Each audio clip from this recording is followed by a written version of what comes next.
नमस्कार मित्रांनो, pan card हे प्रत्येकाकडे असतं.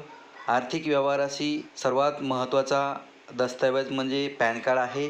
आणि हे पॅन कार्ड आपल्याला कधीकधी त्याबद्दल ॲड्रेसविषयी म्हणा किंवा ईमेल आय डी किंवा मोबाईल नंबर कुठला दिलेला आहे हे माहीत नसतं.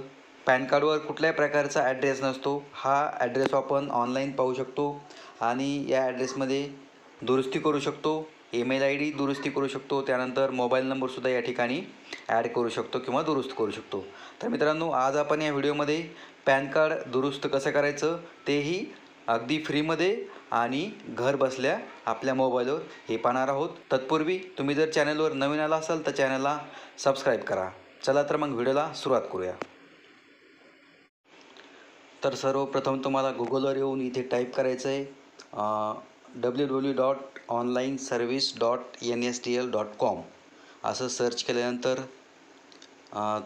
इथे तुम्हाला ही वेबसाईट ओपन होईल किंवा तुम्हाला डिस्क्रिप्शनमध्ये या संदर्भामध्ये लिंक भेटेल. त्या ठिकाणी जाऊन तुम्ही क्लिक करू शकता. सर्च केल्यानंतर अशा पद्धतीची स्क्रीन तुम्हाला दिसते. इथे थोडं खालच्या बाजूला स्क्रोल करायचं आहे आणि इथे तुम्ही पाहू शकता पॅन कार्ड नंबर आपल्याला इथं एंटर करायचा आहे. पॅन कार्ड नंबर टाकायचा आहे. इथे मी माझा पॅन कार्ड नंबर टाकून घेतो.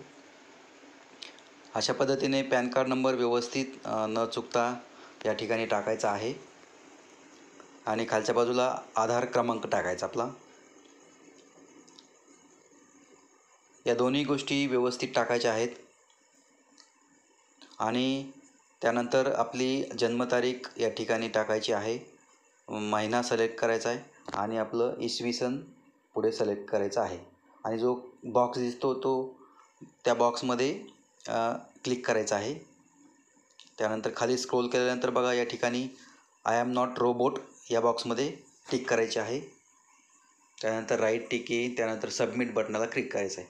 क्लिक केल्यानंतर रिक्वेस्ट फॉर ॲड्रेस अपडेट इथे आता आपल्याला वन टाईम OTPसाठी कंटिन्यू विथ eKYC इथे क्लिक करायचं आहे.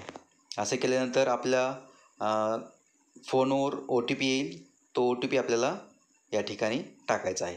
आधार नंबरला जो OTP रजिस्टर आहे त्या नंबरवर OTP येईल 6 अंकी. तो OTP या ठिकाणी एंटर करायचा आणि OTP एंटर केल्यानंतर सबमिट बटनावर क्लिक करायचं आहे. क्लिक केल्यानंतर आपली समोर सर्व डिटेल्स या ठिकाणी शो होते. बघा अशा पद्धतीने इथे आपला मोबाईल नंबर दिसतो. त्यानंतर खालच्या बाजूला ईमेल आय डी दिसतो आहे कोणता आहे तो आणि do you wish to update your mobile number and email I D म्हणजे आपल्याला ईमेल आय डी आणि मोबाईल नंबर अपडेट करायचा आहे का. असेल तर येस करायचं, नसेल तर नो करायचं आहे. इथे खालच्या बाजूला आहे बघा मोबाईल नंबर आणि टाकू शकतो आपण. त्यानंतर सबमिट केल्यानंतर बघा जी आधार कार्डवर डिटेल आहे ती डिटेल आपल्याला या ठिकाणी सर्व दिसते. आता ही जी डिटेल आहे ती आपल्या पॅन कार्डमध्ये हा जो ॲड्रेस आहे तो अपडेट होणार आहे. म्हणजे हा पत्ता आहे तो आपला इथे या पॅन कार्डमध्ये ॲड्रेस अपडेट होणार आहे. तर बघा तुम्ही या ठिकाणी पाहू शकता आपलं लोकेशन काय दाखवत आहे. लँडमार्क आहे, विलेज, टाउन, सिटी आहे, सब डिस्ट्रिक्ट आहे, डिस्ट्रिक्ट, त्यानंतर स्टेट आहे, पिनकोड काय आहे आपला, सर्व माहिती या ठिकाणी दिसते. आता ही माहिती इथे आपली आधार कार्डवरनं या ठिकाणी मॅच झालेली आहे आणि ही सर्व माहिती व्यवस्थित पाहून घ्यायची. त्यानंतर व्हेरीफाय या बटनाला क्लिक करायचं आहे. इथे क्लिक केल्यानंतर बघा रिक्वेस्ट फॉर ॲड्रेस अपडेट आपण आता ॲड्रेस अपडेट केला आहे. जनरेट या ठिकाणी आपली जी पावती आहे ती इथे जनरेट होते बघा. अक्नॉलेजमेंट नंबर या ठिकाणी जनरेट होतो आणि इथे बघा अशा पद्धतीने ही पावतीसुद्धा आपल्याला दिसते अपडेट झालेलीची आणि काही दिवसामध्येच हा जो ॲड्रेस आहे तो लगेच अपडेट होतो. अशा पद्धतीने तुम्ही स्टेटससुद्धा या ठिकाणी चेक करू शकता. खूप सोपी प्रोसेस आहे. Okay, thank you.